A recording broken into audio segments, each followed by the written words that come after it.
It occurs to me that I should add another video because I think really there were some bits in the last one about model making that I missed sharing with you.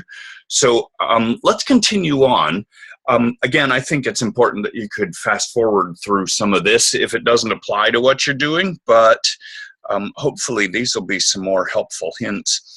What I've done, once again, is to set up my computer here so I can work on this table, and I've got this great cutting surface down here, and I've got one of these nice cutters. I've got a nice metal straight edge.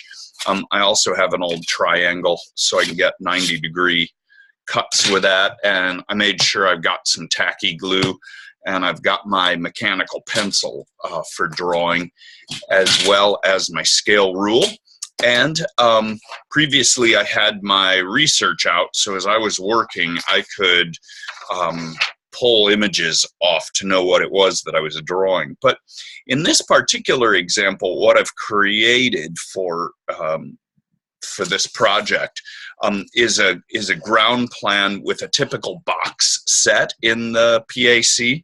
So let me just show you what that is. Really, I just put in walls here and here, along there a door in each wall, and then because, as we had discussed before, if you just put a wall here, it kind of ends looking at a real skinny bit of nothing.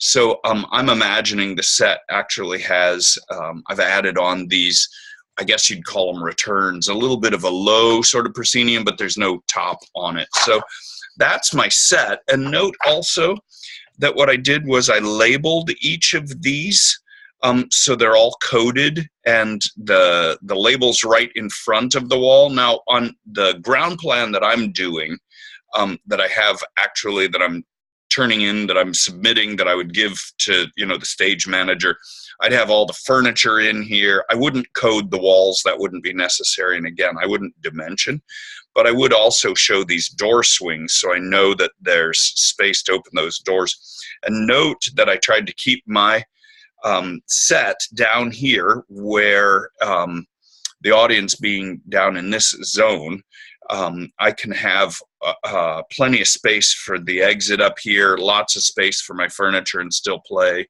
the scenes quite comfortably. So I'm going to turn this back around to me so that I can work with it a little bit here.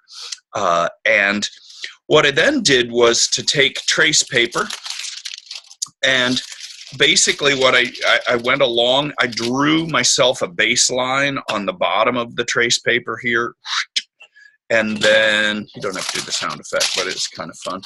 And then I went along on the line, and I made a little mark, and I turned, and I made a little mark where these intersect, where I have my door. I made a mark for those. I came along here, and I made a mark for these, and I noticed, oh shoot, I ran out of paper. But I know that I have more height up here, so on the upper half of the papers, just to conserve, but also to have all my materials together, I drew another line. You can kind of see it fairly faint there. And then I finished up my walls by taking this, making my mark, marking where my door is, and then my other bit of proscenium.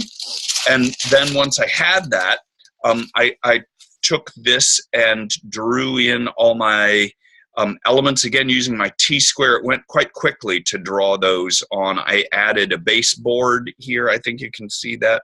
I added the windows with the glass for the windows. I decided to put an element up above there. I have a wainscoting. I can certainly get more detailed in that. And then I was thinking about, well, what is this proscenium bit over there? There's some trim at the top of the walls, and I decided to break that line a little bit here. You'll see once we get to that.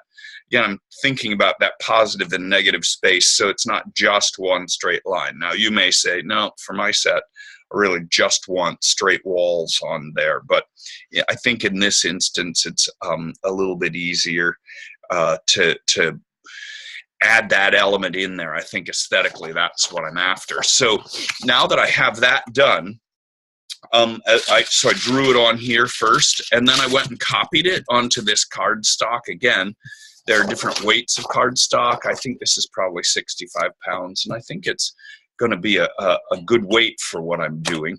And I have this cutting blade here, and the last time I used it was pretty dull. So I've got myself some pliers. You can use the little end off here, but I'm just going to use pliers. I've got it down there so that the little break line is right near the end of my cutter. And I got to do this really fast and snap it off. So then I have this little chunk of blade. It's a little dangerous, so I'm going to throw that away. But now I have a good sharp blade. And I like to start a project, and even going partway through, I'll probably sharpen the blade yet again by breaking off the tip. Now, this stuff's pretty wiggly. So I'm going to calculate it, and also to attach it, I'm going to calculate it to leave in here. I hope you can see this pretty clearly. I'm going to cut on the outside of all these shapes and leave about 1/4 of an inch, maybe 1/8 of an inch of extra cardstock. So I'm that much larger than the object when I'm cutting. So as I slice around, I can also cruise along here and just cut away a lot of this extra, so it's easier to work with. If you find that there's just too much paper or cardstock here, I can just cut that off and remove it, and that makes things a little bit easier. Didn't cut quite all the way through. There we go. So I'll get that out of the way, but I left enough of that material here so that I can work more easily. So I've sliced along the bottom. Looks like I got to cut a little deeper. My tendency, I think, is to cut lightly at first and just score it, and then come along again later, a second and sometimes a third time to really cut through it. So if you look and see there, I've cut along that, and I've got this roof element going up here that has this triangular bit on it. As you can see, I left just enough material there, I hope, to still be able to cut. So I'm simply lining this up to make that parallel. I don't have to measure, I'm just eyeballing it, as it were. And again, I'm leaving about 1/8 to 1/4 of an inch of material on there. And I still have this side over here that I want to do. There we go. And I'm going to leave a little bit above my proscenium arch again, so I can get a good fold in there. So now, as you can see, I've cut the whole thing out. I know that I'm going to do a fold here. So I'm going to slice through that. I'm going to do a fold there, and I'm going to do a fold over there. So I just cut into that, just that little bit right there. I hope you can see that I was doing that. And cut here, a little notch there. Now you can wait a bit to do this till you're really sure what it is that you need to cut out of the way. But my experience is it's just good to go along and chomp those little corners. Now let's start, say for instance here with the bottom, with cutting this. So now I've lined my straight edge up along where the line of the bottom of the wall is, and I'm going to very lightly press down. I don't know, I mean, if you're too light, it's not going to score it, and if you're too heavy, it's going to slice through it. So this way, now I can easily fold these, as you can see. So when I go to attach this, it's going to sit right down on the ground plan, cardstock ground plan. I know this is going to fold outward, so I'm going to lightly score that as well. This is also going to fold outward or away from the other part that I've got that I'm working on. This one's actually going to fold inward.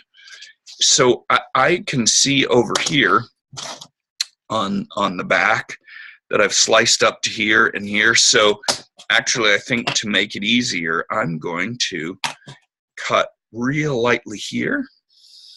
All right, so that's going to fold the other way there.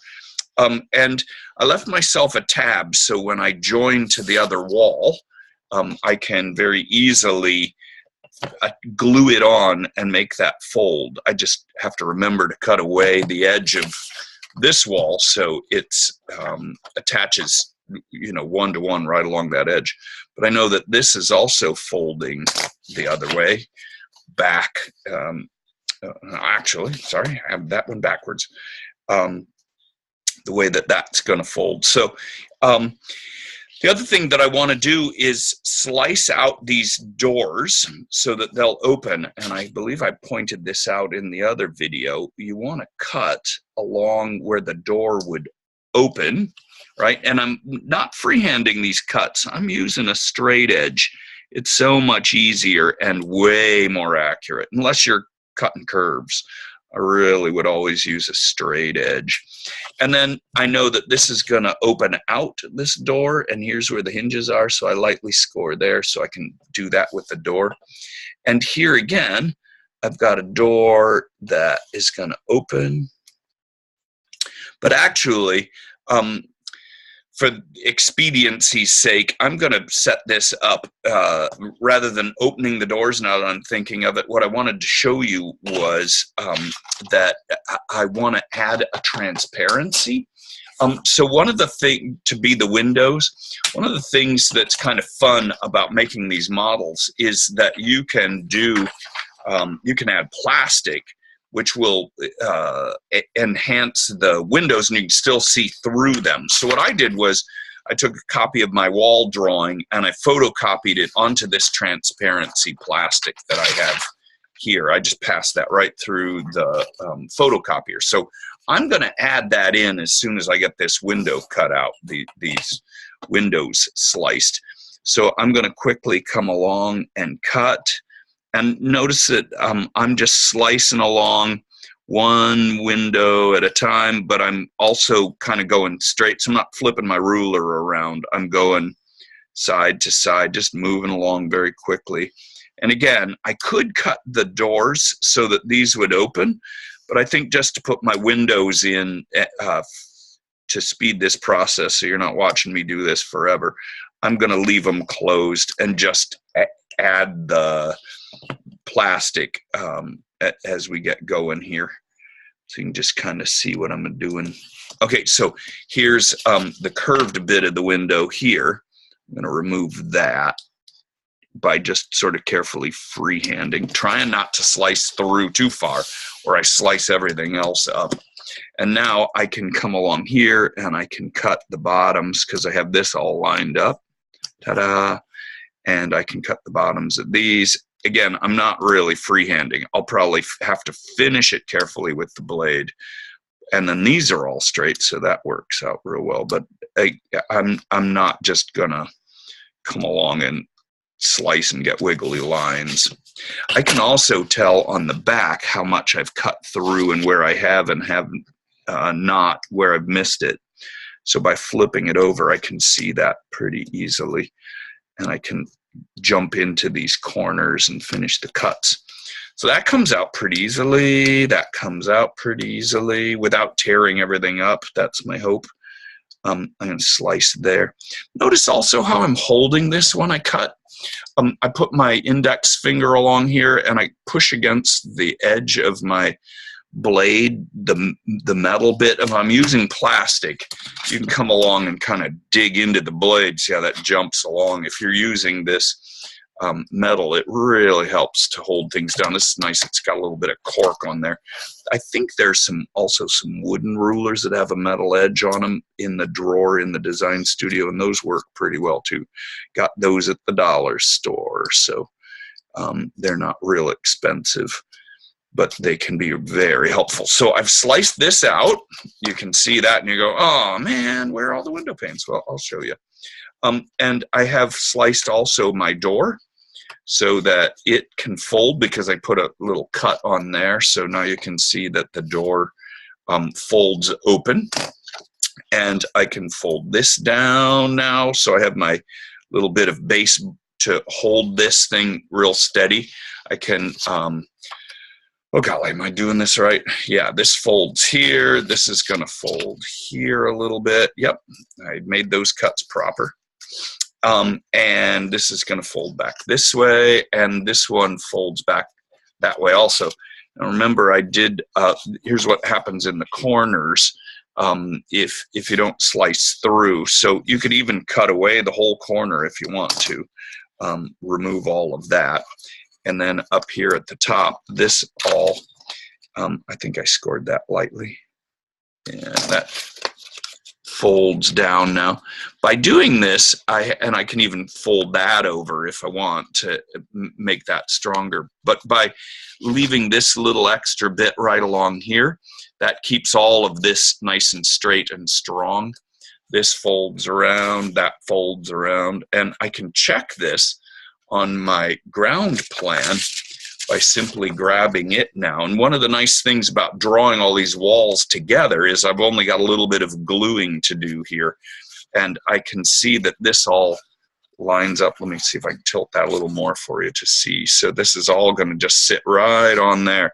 And notice, please, that my line here, this all corresponds because I went along and I made sure that those are exactly the same when I drew them on that baseline on my elevation. Okay, so I've got this, but I want to finish cutting out this other wall, and I think this will be handy to show you that I'll leave just a little bit for the tab at the bottom and the stiffener.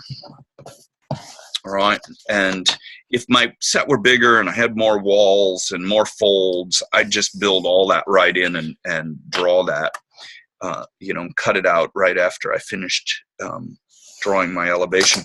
Did you also notice that I always had a little person there for scale? So when I was drawing my elevation, I know that how things will work proportionally, that it doesn't look odd once I finish it and get it into the model and my scale's not working proper.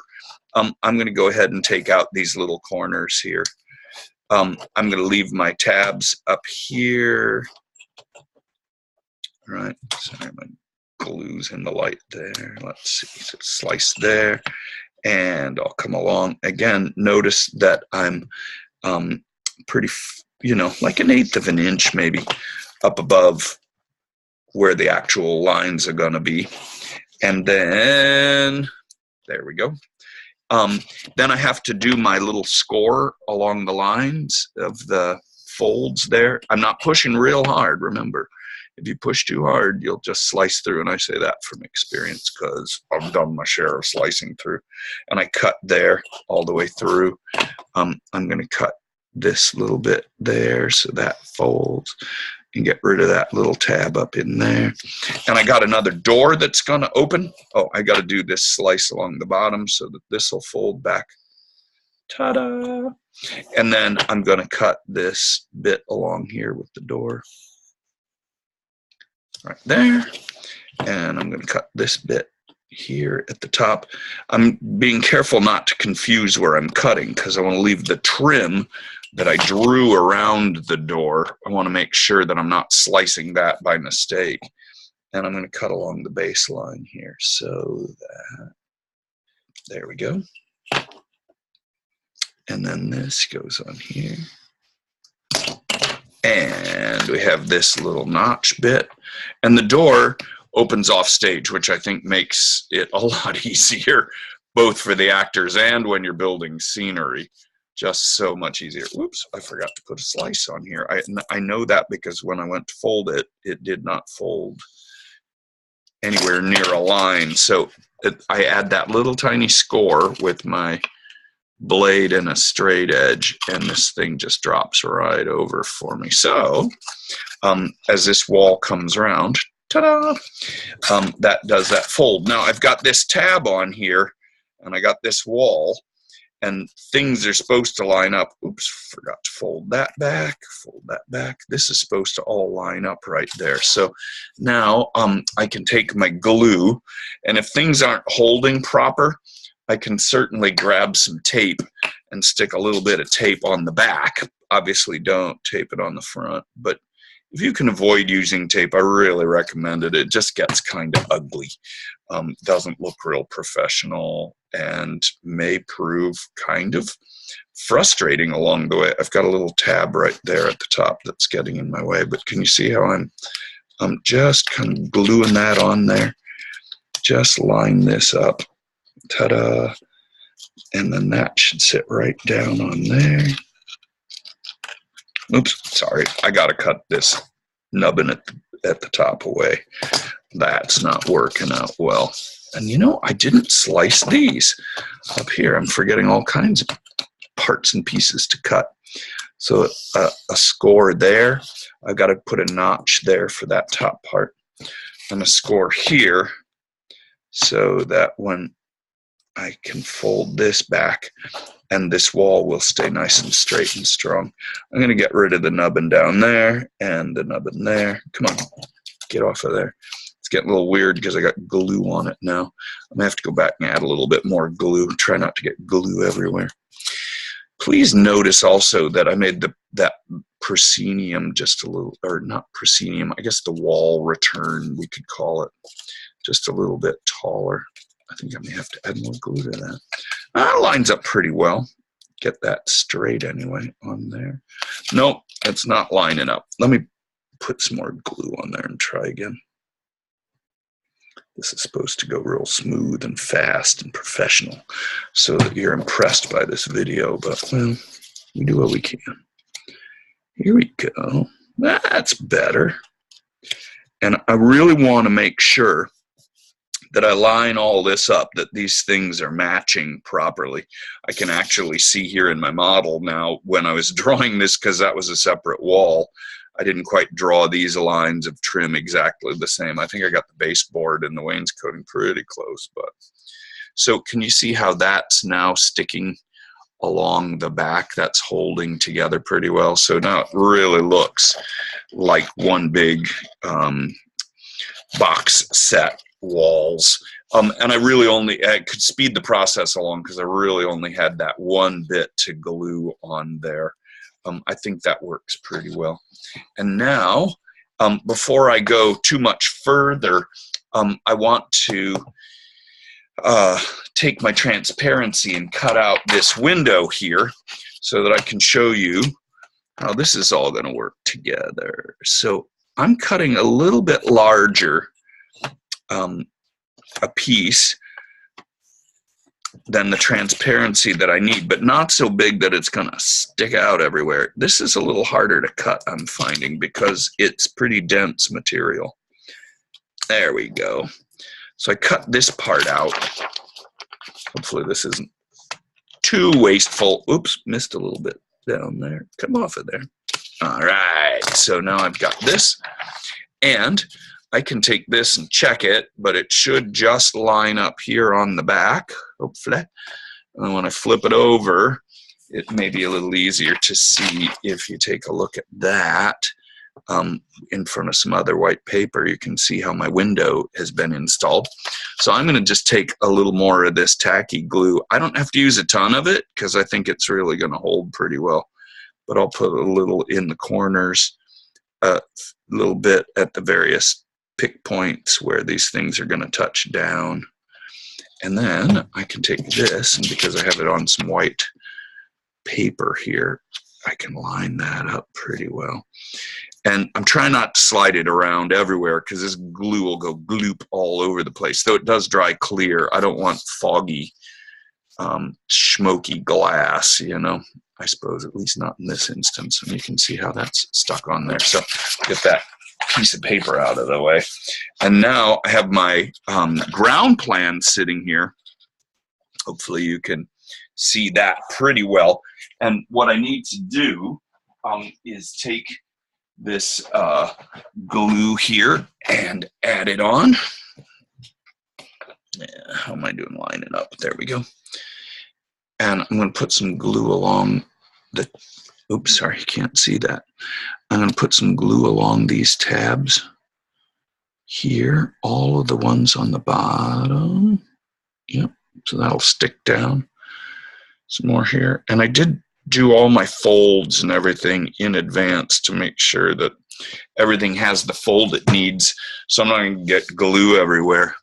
And then can you see here on the ground plan, I'm going to, I guess, just start at center and use my little tabs to begin to glue this down in place.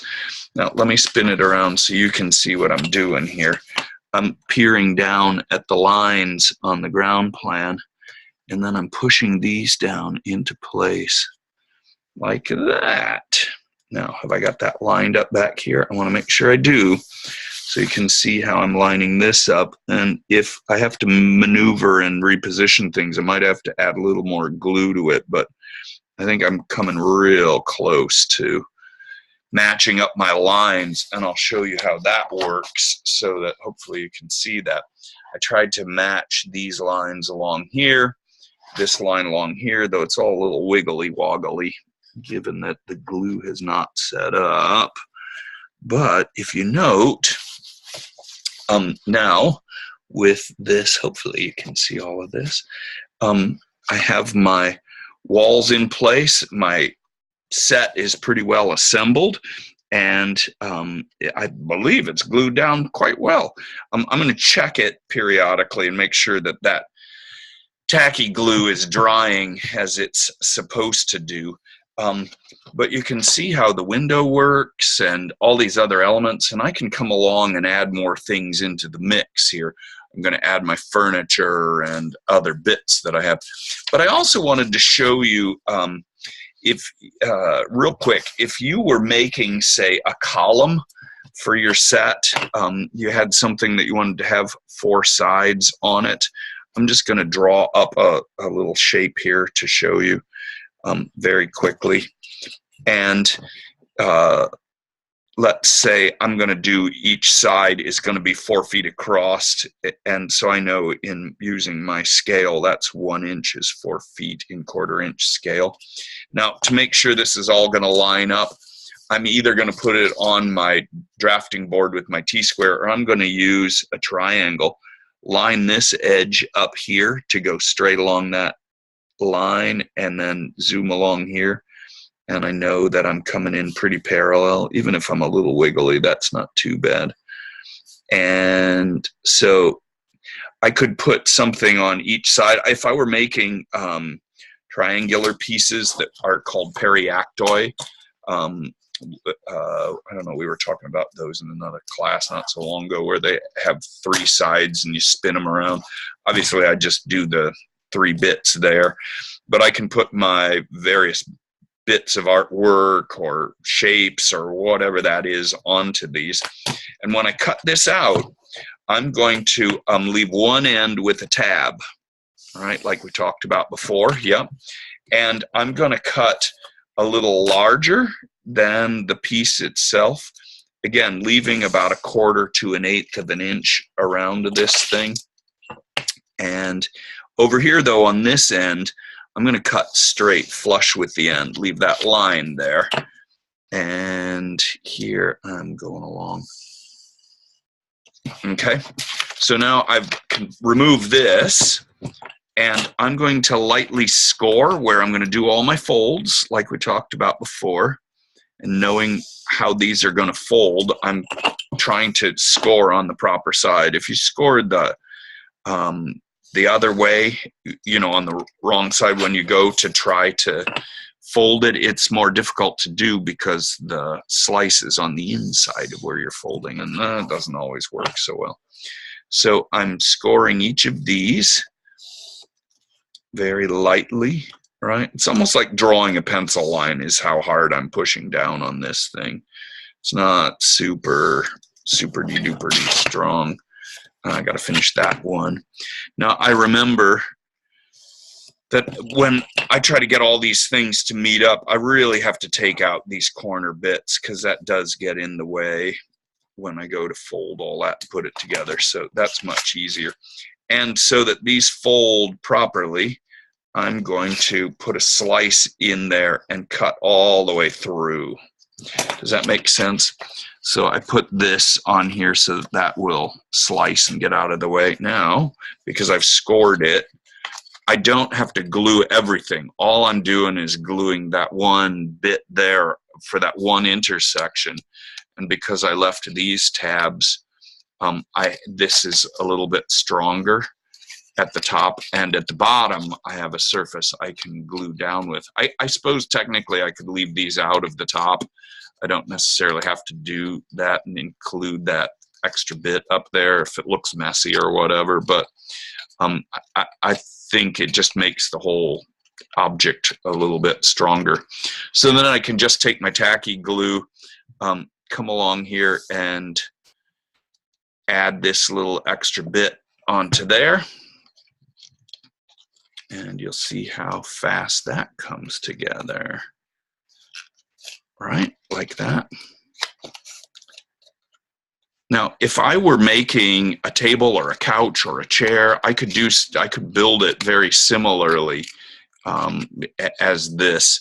If I wanted a small chair, I could figure out how wide I want that to be, and one way to go about doing this is to take my scale rule, and I know that a chair is about 18 inches high in the front. It's about 18 inches deep.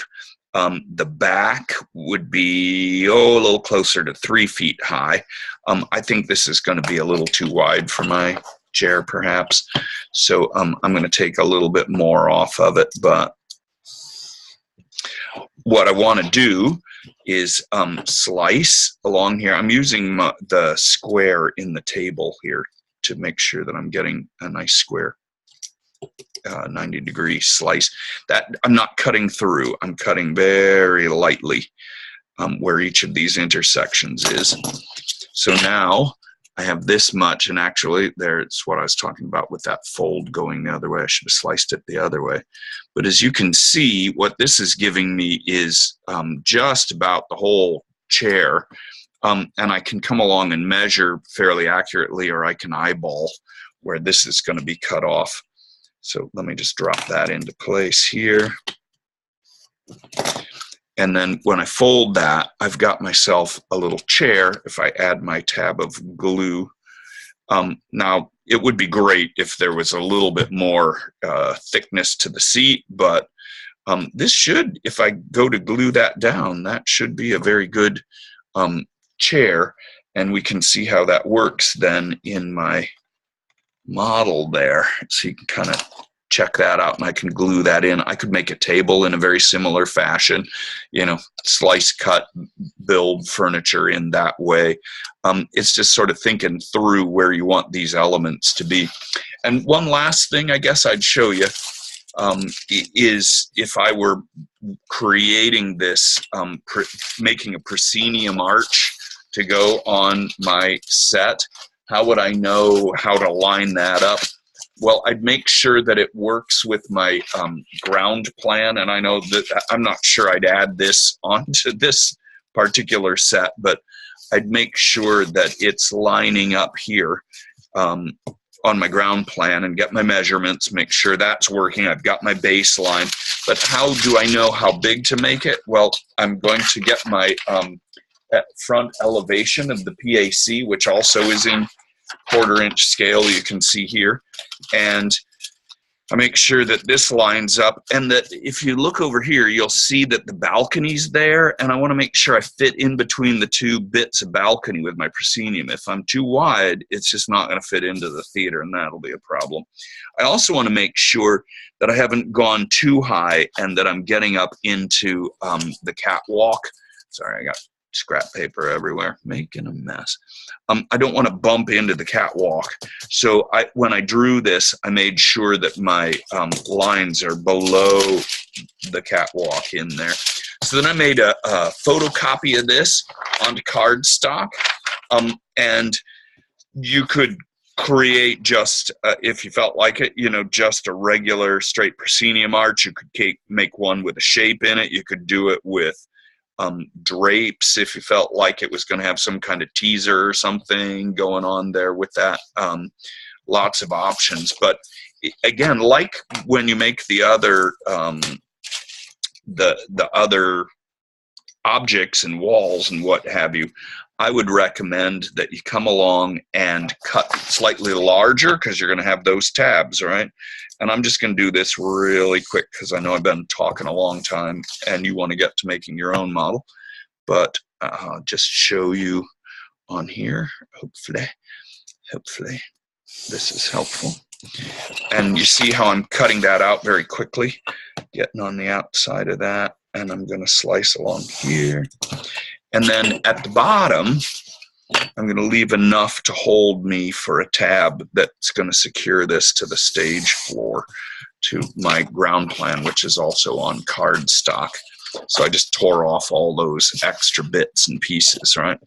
And now on the inside, I'm leaving myself space for the tabs there.